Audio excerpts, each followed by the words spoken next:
Okay, bismillahirrahmanirrahim. Terima kasih kepada pengacara majlis, Puan Wazalina. Assalamualaikum dan salam sejahtera. Saya ucapkan kepada semua para peserta yang masih berada di hall 1.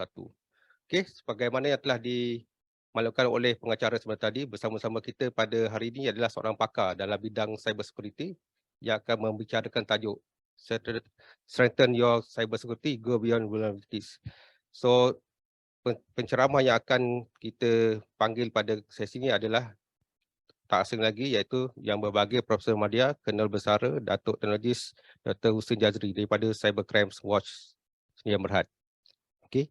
Sebelum saya memanggil penceramah untuk membicarakan topiknya, izinkan saya membacakan sedikit biografi Yang Berbahagia Datuk. Okey. So untuk makluman, Yang Berbahagia Datuk adalah dikenali di Malaysia sebagai Father of Cyber Security. Beliau juga merupakan founder of Cyber 999, Cyber Safe, Cyber Clinic, Digital Forensik Malaysia, Common Criteria Malaysia, OIC Cert dan juga co-founder AppSec. Dari segi pendidikan, yang pertama beliau telah mengambil jurusan dalam bidang kejuruteraan di University of Harvard, USA daripada tahun 1981 sehingga 1987. Seterusnya, beliau telah menyambung juga pelajaran di Institut Alimara pada masa itu, iaitu pada tahun 1991 hingga 1992 dalam bidang Postgraduate Diploma in System Analysis. Seterusnya, beliau telah juga menyambung pelajaran di peringkat master yang pertama di Universiti Putra Malaysia dalam bidang Business Admin daripada 2006 hingga 2008 dan juga di Royal Holloway University of London dalam bidang Information Security daripada 2007 hingga 2008.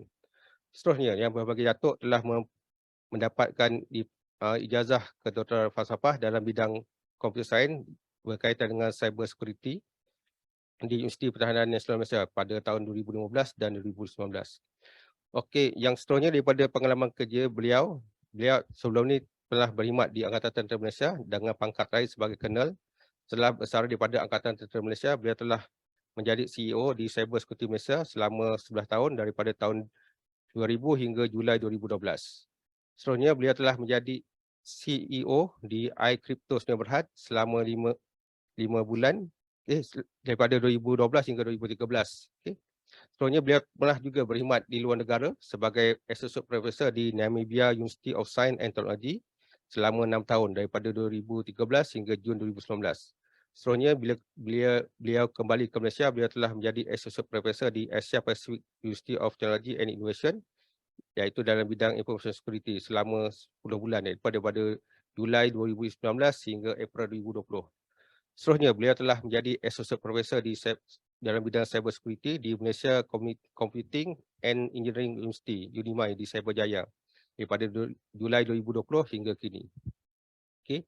Dan pada masa yang sama, beliau merupakan juga Senior Vice President berkaitan dengan bidang cyber security di Cyber Dynamic Group Berhad daripada April 2020 hingga ke November 2022 dan sekarang beliau merupakan pengurusi eksekutif di Cybercrime Watch Sdn Bhd daripada sekarang sejak bulan November tahun ini.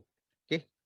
Tanpa melengahkan masa, saya dengan segala hormatnya mempersilakan Yang Berbahagia Datuk ataupun dikenali sebagai Dr. Jaz untuk menyampaikan ceramahnya. Dipersilakan.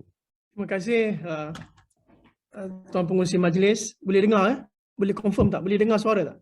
Boleh dengar. Silakan Dr. Jaz. Boleh. Okey. Terima kasih di atas pengenalan tu. Jadi saya nak minta moderator juga flag saya masa lah kalau saya terlebih masa. Bila saya bercakap ni, saya tak tengok masa. Izinkan saya untuk share the screen. Boleh nampak screen? Okey, Dr. Jaz dah boleh nampak screen. Nampak yang dia lambat sikit lah. Okey. Alright. Tajuk boleh saya mulakan ya, Tuan Pengurusi? Ya, silakan.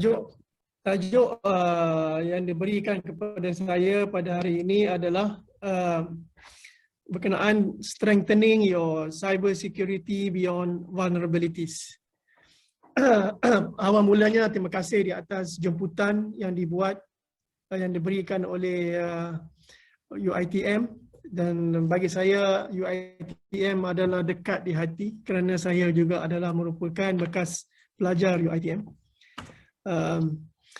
Dan untuk hari ini persembahan ataupun presentation saya tidak akan saya lebih suka kepada presentation yang bersifat fundamentals ya, yang boleh mengolah pemikiran tentang isu semasa dan isu masa depan. Jadi presentation saya akan berolah mengikut style begini, dan kita akan bersama-sama memikirkan persoalan yang ditimbulkan di dalam perbincangan pada hari ini. So tajuk ini adalah berkenaan dengan menguatkan cyber security melampaui vulnerabilities. Tentang profile summary saya telah dinyatakan dengan panjang lebar oleh Tuan Pengerusi Majlis, moderator. Jadi saya tidak akan sambung lagi. Walau macam mana pun kehidupan saya dalam kerjaya saya melebihi 30 tahun adalah berada di dalam cyber security, information security, daripada awal sehinggalah ke hari ini. Jadi di hujung presentation nanti ada saya punya email dan juga nombor telefon sekiranya ingin dihubungi, dan pihak sekretariat juga boleh memberikan kepada tuan-tuan dan puan-puan kontak saya. Baik, kembali kepada tajuk kita, cyber security beyond vulnerabilities. Sebagaimana yang kita semua ketahui ya, paling asas apabila kita masuk dalam kursus cyber security di universiti, sama ada diploma ataupun degree, masters ataupun PhD, ataupun juga membuat certification sama ada IIC Square, ISACA dan yang lain-lainnya. Segmentation of cyber security ini, pembahagian cyber security ini adalah satu perkara yang paling asas tentang bagaimanakah kita melihat kompartmen cyber security. Di sini saya menyatakan ada 3 kompartmen cyber security yang penting. Yang pertama adalah solutioning, saya panggil, iaitu sebarang perkara yang melibatkan teknologi yang digunakan untuk menyelesaikan masalah cyber security. Apakah dia cyber security? Kalau ikut teorinya, cyber security adalah CIA. Confidentiality, integrity, dan availability. Dan yang seterusnya lah non-repudiation dan sebagainya. Jadi, sebarang teknologi yang digunakan untuk menyelesaikan kompartmen itu, untuk menyelesaikan permasalahan cyber security itu, kita panggil sebagai teknologi solutioning. Aspek segmentation kedua dalam cyber security yang berada di alam reality sana ya, adalah GRC dia panggil. Governance, regulations, dapatkan segmentasi proses, policy proses dan governance dan pentadbiran. Ya, di sini pelbagai aspek governance, regulations and compliance terlibat ya dalam segmentation ini, termasuklah undang-undang cyber, undang-undang cyber pun ada banyak, ada macam-macam undang-undang cyber yang melibatkan transaksi komersial, yang melibatkan kontrak digital, yang melibatkan digital citizenship, ataupun kita panggil sebagai authentication, digital authentication, yang melibatkan digital signature. Kita ada Digital Signature Act, yang melibatkan PDPA, Personal Data Protection Act. Itu dari segi akta. Dan juga kita boleh masukkan juga faktor-faktor polisi yang telah dikeluarkan oleh pihak regulators, segmentasi regulators power, mempunyai garis panduan yang khusus untuk segmentasi power. Untuk finance, Bank Negara Malaysia mengeluarkan guideline, polisi akta yang tertentu yang melibatkan segmentasi finance. Yang lain jugalah, kalau Securities Commission ada juga guideline-nya sendiri dan seterusnya. Ya. So kita panggil ini governance segment. Regulation segment. And then dari segi governance pula, setiap organisasi ataupun enterprise itu bergantung kepada besarnya, kritikalnya enterprise itu. Sekiranya dia melibatkan public listed companies, maka dia ada governance-nya yang tersendiri mengikut polisi yang dikeluarkan oleh regulators. Compliance adalah juga merupakan rintitan daripada pelaksanaan governance, yang mana apabila adanya governance itu, maka akan adalah compliance. Compliance adalah aspek di mana pengoperasian bisnes dan juga enterprise yang bukan bisnes, sama ada kerajaan, swasta dan juga education. Boleh dengar saya kan? Tadi ada saya menggunakan hotspot tadi. Boleh, ada call masuk pula. Minta maaf. Ya. Boleh dengar ya? Boleh. Tak terputus saya tadi. Jadi dari segi compliance, kita ada macam-macam standards, compliance standards. Yang kebanyakannya yang kita gunakan sekarang ni adalah yang paling popular adalah ISO standards. Ya, ISO standards. ISO 27001 yang kita ada sekarang ni version 2022 yang paling terkini. Itu adalah contoh standards yang digunakan untuk compliance. Besides standards, ada juga compliance yang diarahkan oleh board bagi syarikat-syarikat masing-masing. Ya.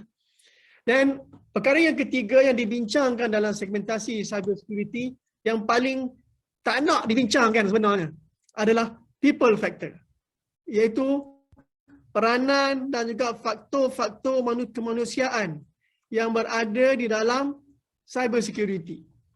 Kerana faktor kemanusiaan ini memeningkan kepala.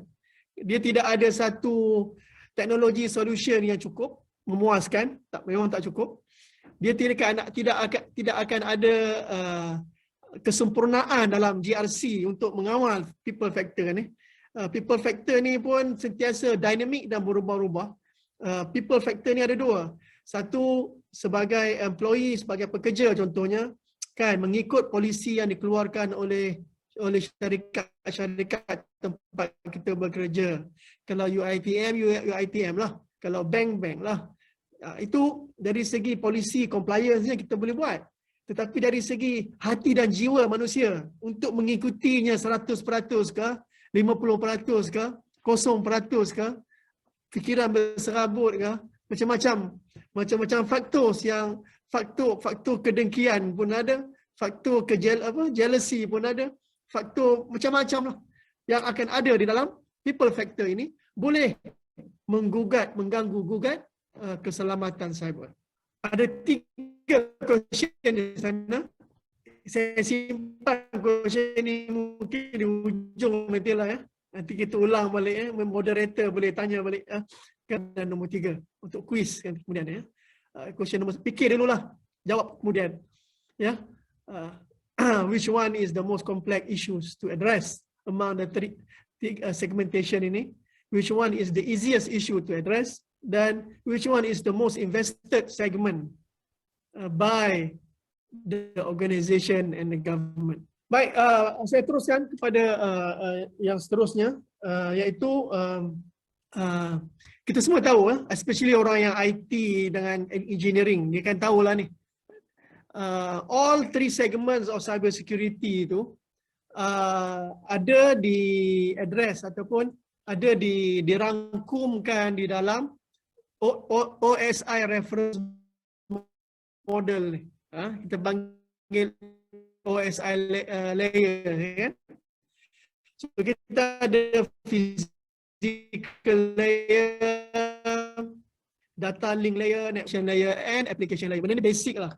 Jadi dalam layer-layer ini elemen teknologi amat jelas, ya.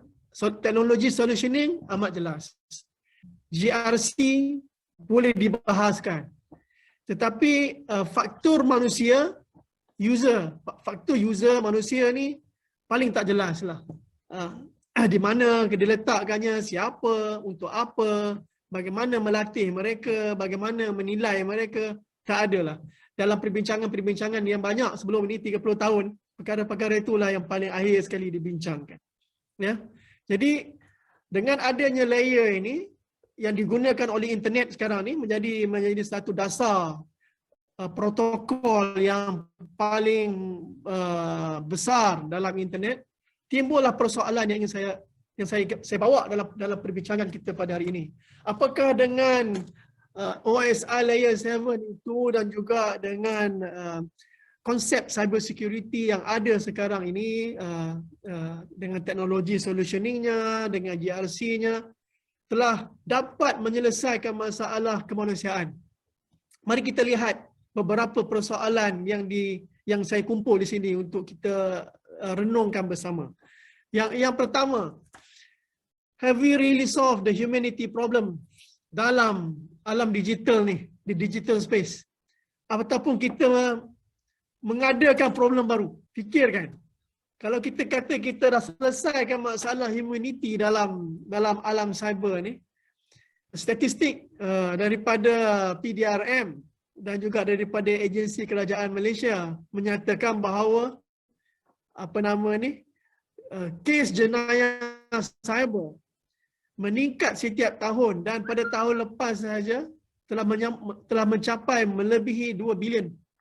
Dari masa saya mula dulu 30 tahun lepas sebagai founder kepada Cyber Security Malaysia, tak sampai 2 bilion.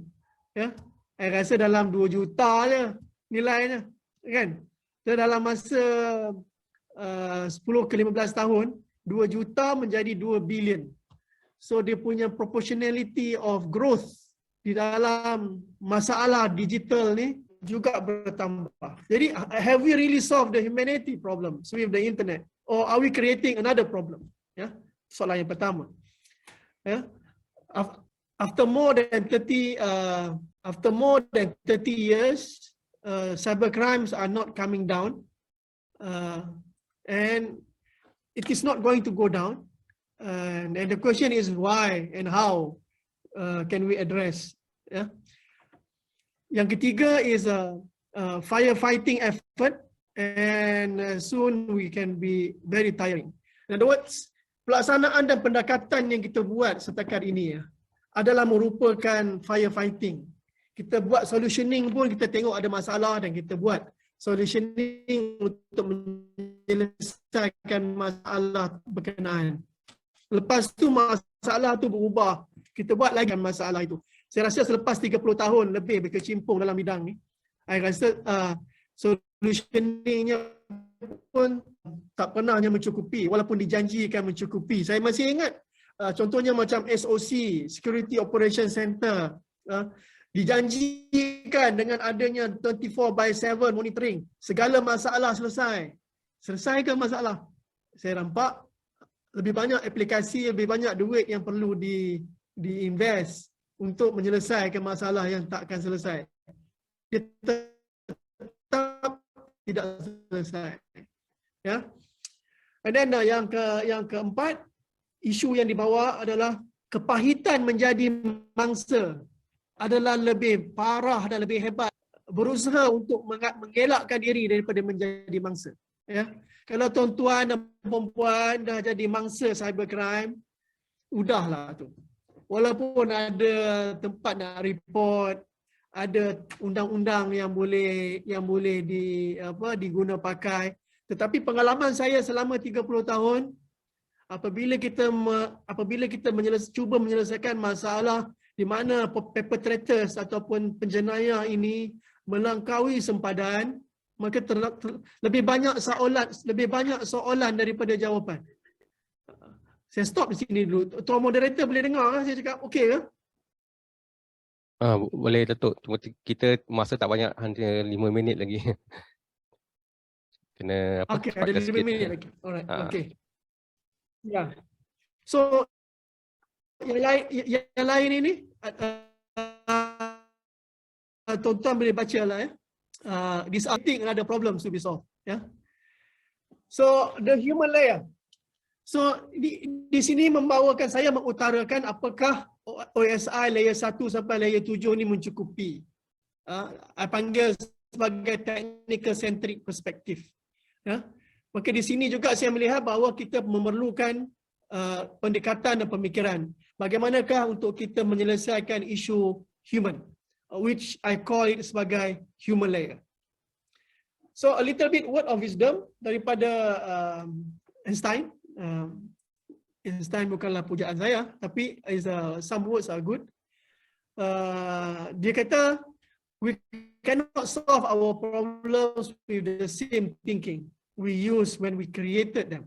So kalau kita nak selesaikan masalah yang sama, masalah yang membesar dengan cara yang sama, most likely masalah itu akan tetap the same thing over and over again and expecting a different result. So ada banyaklah quotation daripada Einstein ni yang tuan-tuan boleh baca lah.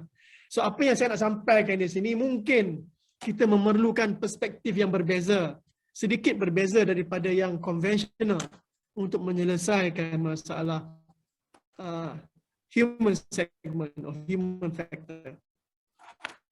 So di antara teknologi solutioning yang ada di market sekarang ni adalah dalam kita menyelesaikan human factor ni, ini adalah satu contoh. Syarikat adalah menjadi before adalah satu syarikat yang cuba untuk melihat, memfokuskan kepada isu manusia, factor, human factor. People are the critical layer within the fabric of our security programs.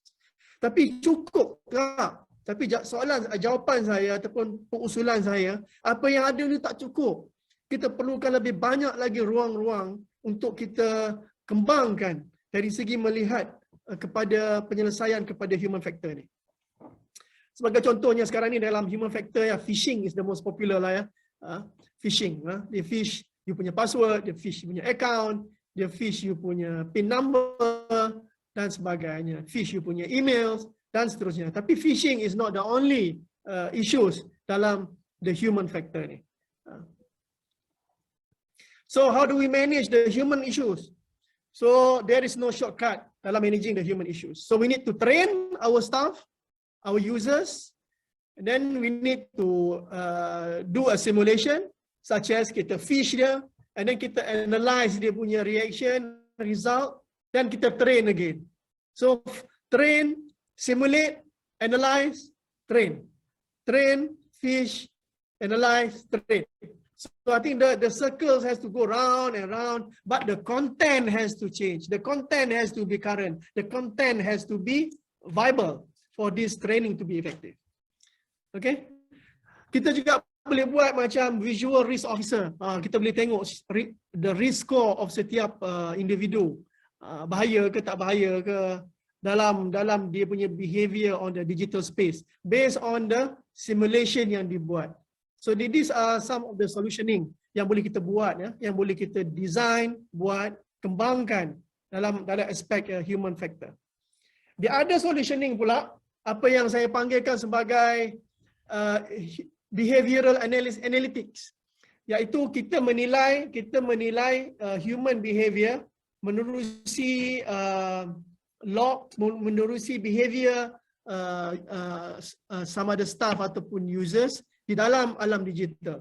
Termasuklah contohnya macam penggunaan USB, penggunaan dalam cloud, email activities, exchanging of personal information dan sebagainya. Contohnya di sini kita ada buat scientific analysis on 391 users yang dimonitor kepada terhadap 417 device, dan kita dapat menilai bahawa 36% of users ada high to medium risk. Contoh ya. So ini adalah some solutioning yang dibuat untuk mengkaji dan untuk menyelesaikan isu human factor. Walau macam mana pun masih banyak lagi ruang untuk diperbaiki.